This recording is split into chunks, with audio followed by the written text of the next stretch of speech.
دنیا کے اندر ڈھیر سارے واقعات ہوتے ہیں، ہم روز دیکھتے ہیں فلاں آدمی جوانی میں انتقال کر گیا، ابھی بالکل جوان تھا، کوئی بیماری نہیں تھی، کوئی آثار نہیں تھے، کوئی بڑھاپا نہیں تھا، کوئی بال سفید نہیں تھے، چلا گیا، رخصت ہو گیا۔ اب اس طرح کی جتنی بھی چیزیں ہوتی ہیں اس سے دو قسم کا لوگ نتیجہ اخذ کرتے ہیں۔ ایک لوگ اس سے عبرت لیتے ہیں۔ عبرت کیا ہے؟ کانوں کو ہاتھ لگائیں گے، توبہ توبہ توبہ، استغفر اللہ، اللہ معاف کرے جی، دیکھو ابھی اسی عمر میں بیچارہ رخصت ہو گیا، عبرت ہے۔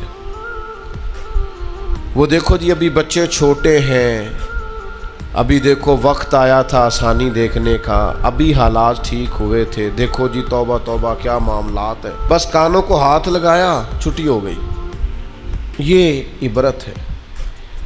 اور کچھ لوگ ایسے ہوتے ہیں جو ان چیزوں سے نصیحت حاصل کرتے ہیں۔ وہ کہتے ہیں یار وہ جوانی میں چلا گیا ہے تو میں بھی تو جا سکتا ہوں نا، لہذا وہ کیا کرتے ہیں؟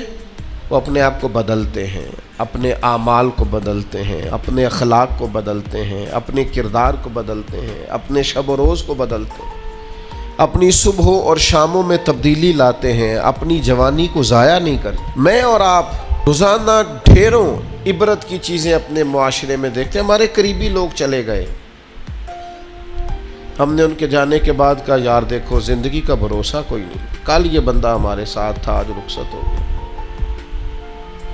بھروسہ کوئی نہیں، پتہ نہیں کیا ہوگا۔ یہ عبرت ہے۔ توبہ توبہ کی، پھر اسی کام لگ گئے غافلوں والے۔ لیکن اگر وَمَوْعِظَةً لِّلْمُتَّقِينَ پر عمل ہوتا تو پھر ہم کیا کرتے؟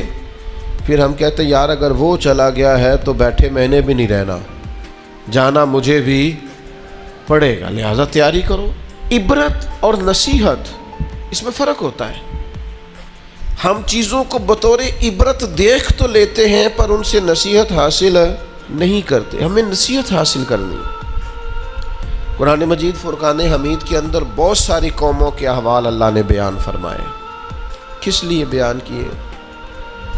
قرآن کوئی معاذ اللہ ہمیں کوئی واقعہ سنا کے ایسے ہی گزرنا تو نہیں چاہتا، لیکن اتنی قوموں کے حالات ہیں، جگہ جگہ ذکر ہے جناب نوح کا، ان کی قوم کا، جناب داؤد کا، ان کی قوم کا، جناب لوط علیہ السلام کا، ان کی قوم کا، جناب شعیب علیہ السلام کا، ان کی قوم کا۔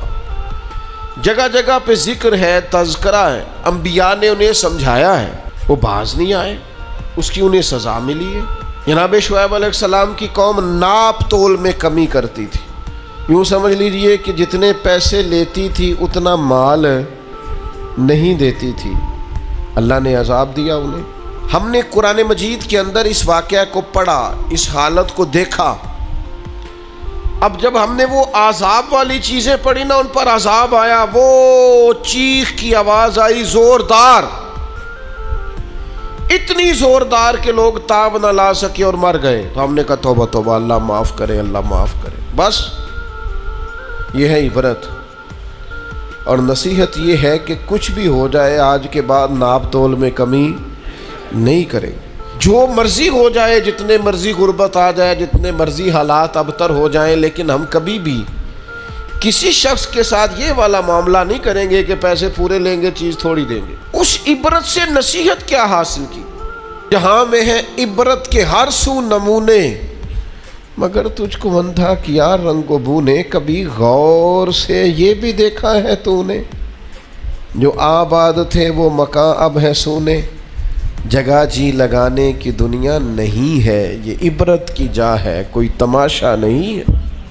غور یہ کرنا ہے کہ وہ والا جرم، وہ والی خطا، وہ والا معاملہ کہیں ہمارے اندر تو نہیں ہے۔